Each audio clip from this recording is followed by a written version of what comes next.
Olá, bom dia, que Deus abençoe o seu dia, que Deus abençoe esse propósito que nós estamos, o desafio de ler a Bíblia em um ano. Quem não sabe onde quer chegar, não chega a lugar nenhum.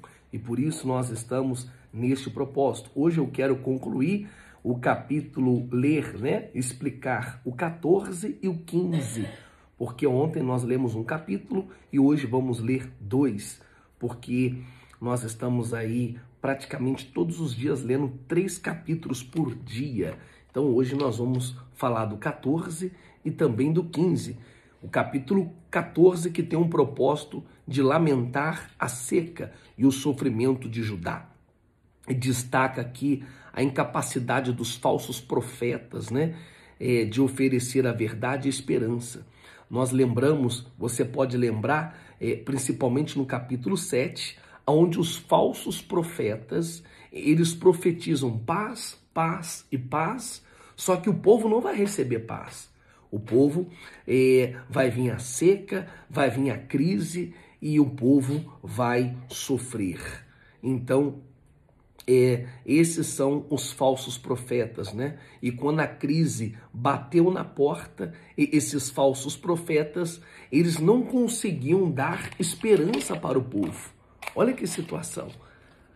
Os falsos profetas que encheram o povo de ilusão, falando que era tempo de paz, agora veio a miséria, veio a crise, veio a seca e eles ficaram mudos. Então, você sabe que palavras bonitas não trazem esperança, mas a palavra de Deus, aí sim, a palavra de Deus, quando ela é dita no tempo certo, quando ela é falada na hora certa, do jeito certo, ela é um bálsamo que cura as feridas do nosso coração e restaura a nossa vida. Então o capítulo 14 fala aqui da seca severa e eu quero ler o versículo 1, versículo 2 com todos vocês. Seca, fome e espada. Olha que situação que o povo chegou. Esta é a palavra que o Senhor dirigiu a Jeremias acerca da seca. Judá, plantei, as suas cidades estão definhando e os seus habitantes se lamentam, prostrados no chão. O grito de Jerusalém sobe, os nobres mandam os seus servos à procura de águas. Eles vão às cisternas, mas nada encontram. Voltam com os potes vazios e decepcionados e desesperados cobrem a cabeça. Essa era a situação de Judá, de Jerusalém. Extrema fome, seca. Então Deus usou, a seca foi um grande instrumento para trazer o povo de volta para a presença de Deus. E apesar disso tudo, de crise, fome, espada, humilhação, seca, o povo ainda continuava com o coração endurecido. Olha que situação, hein? Então, o profeta Jeremias, ele intercede pelo povo, reconhecendo o seu pecado, clamando misericórdia a Deus. Ó Deus, olha o coração de Jeremias, intercedendo, orando. Mesmo aquelas pessoas estando na idolatria, mesmo aquelas pessoas feriram o caráter de Deus, mas Jeremias ali orando. Porque a gente vê que o coração, o que move Deus é o nosso coração. E Jeremias, ele tinha um coração bom, graças a Deus. Mesmo que aquelas pessoas estavam virando as costas. Jeremias, ele tinha uma palavra de juízo, mas também tinha uma palavra de amor. Ele também orava pelo povo. Quantos são os pastores que têm palavras duras, só palavras duras? Se você parar para pensar, tem pessoas que para ela ninguém presta. Então, ali na igreja, é um bando de imperfeitos buscando um que é perfeito. Então, Jeremias, ele pedia perdão pelos seus pecados, intercedia pelo povo, ele orava pelo povo. E quantas são as pessoas que só têm uma palavra dura, ninguém para ela presta, ninguém para ela tá bom. Todo mundo tem defeitos, só ela que é boa. Jeremias não, ele estava aqui chorando pelo povo. Ele não tinha só palavras de juízo, mas ele era movido pelo amor, ele amava o povo. Então, que que o que move é o amor. Isso aqui é muito forte. Tem pessoa que só tem uma palavra dura, mas Jeremias não. O que move ele é o coração, é o amor. Ele intercedia.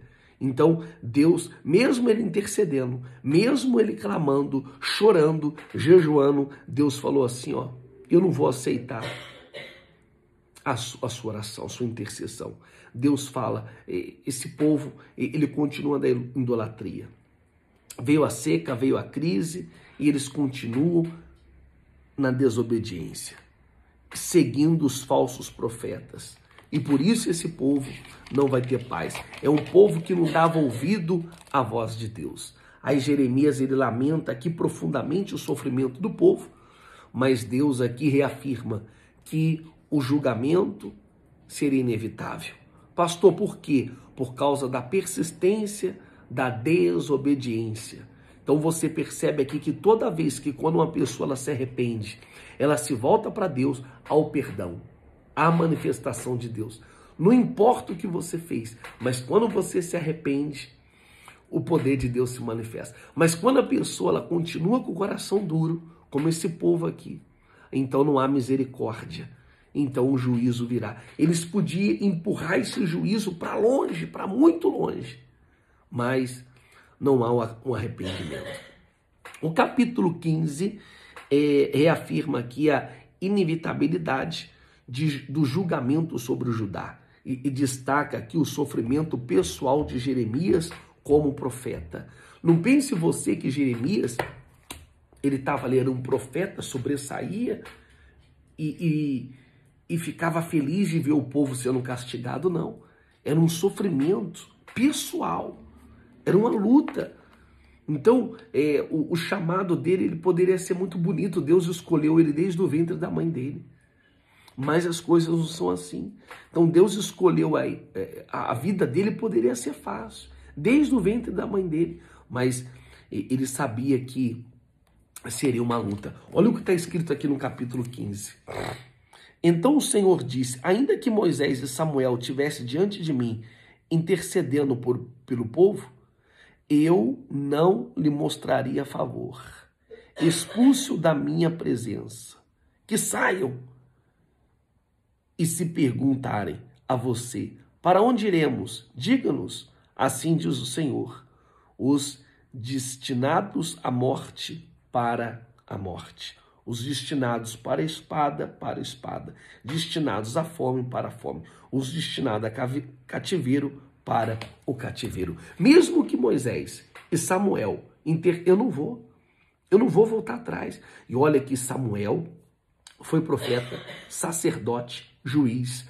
Olha que Moisés foi considerado amigo de Deus. Deus falava com ele face a face. Deus citou aqui a Bíblia o nome desses dois, que foram homens extraordinários, Samuel e Moisés. A Bíblia fala que Samuel intercedeu por Saul até Deus falar assim, não, pode parar de orar por ele. Eram homens de oração. E Deus falou, não, vai vir sim um juízo para esse povo. Não adianta você interceder, não vai vir um juízo. Mesmo que Moisés e Samuel, que eram homens extraordinários, você vê o tamanho da desobediência desse povo. O estupim de Deus é longo, mas também quando chega no final vem o juízo, né? De Deus não se brinca, de Deus não se zomba. E aquilo que você plantar, pode ter certeza que você vai colher, porque Deus está vendo tudo. Espada para quem foi destinado à espada, fome destinado a cativeiro para quem foi destinado a cativeiro e morte para quem foi destinado para a morte. Então, Jeremias vai aqui expressar a sua angústia, dor, por causa disso tudo. Do seu ministério, sendo perseguido e rejeitado. Eu fico imaginando que pregar naquele tempo, mas Deus garantiu que ia guardar ele, que ia proteger ele. Mas imagina você no meio de falsos profetas, no meio daquela situação. Mas Deus é maravilhoso. O verso 10 do capítulo 15 diz assim, ai de mim, minha mãe, por me haver dado luz, pois eu sou um homem em luta e em contenda com a terra toda. Nunca emprestei, nem tomei emprestado. E assim mesmo todos me amaldiçoam. Era uma luta severa. Nunca emprestei, nunca tomei emprestado. Mas mesmo assim, muitos me odeiam, como está aqui as Escrituras Sagradas.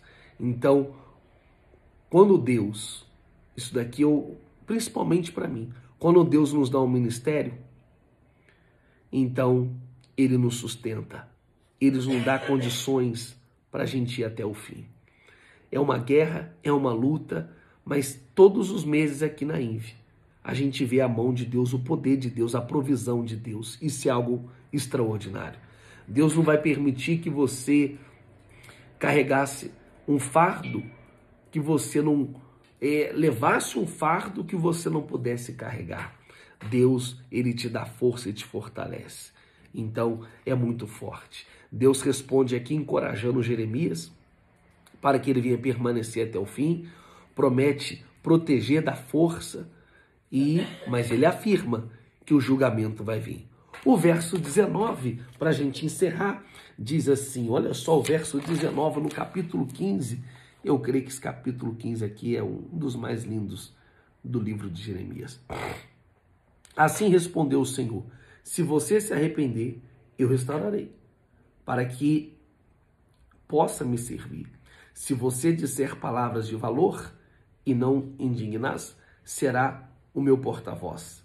Deixa este povo voltar para você, mas não se volte para eles. Eu farei de você uma muralha de bronze fortificada diante desse povo. Lutarão contra você, mas não vencerão, pois eu estou com você para resgatá-lo e salvá-lo, declara o Senhor. Isso aqui é muito forte. Isso aqui, eles vão lutar contra você, mas eu vou te guardar, eu vou te proteger.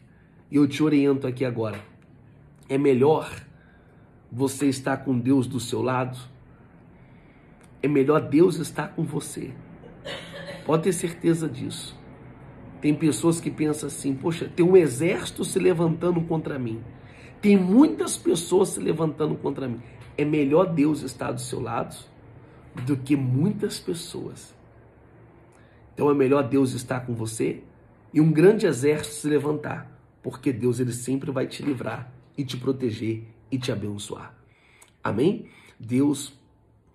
Se Deus é por nós, quem será contra nós? Então não se preocupa com opiniões de pessoas, com levante de pessoas, mas creia que Deus é contigo. E assim nós finalizamos mais 3 capítulos, né? 13, 14 e o 15. E amanhã vamos dar continuidade e vamos chegar lá no nome do Senhor Jesus. Deus abençoe seu dia. Até mais tarde, às 19h30, no culto do Sobrenatural. Avenida Guapira, 815, na INVE, na Igreja da Família. Até mais.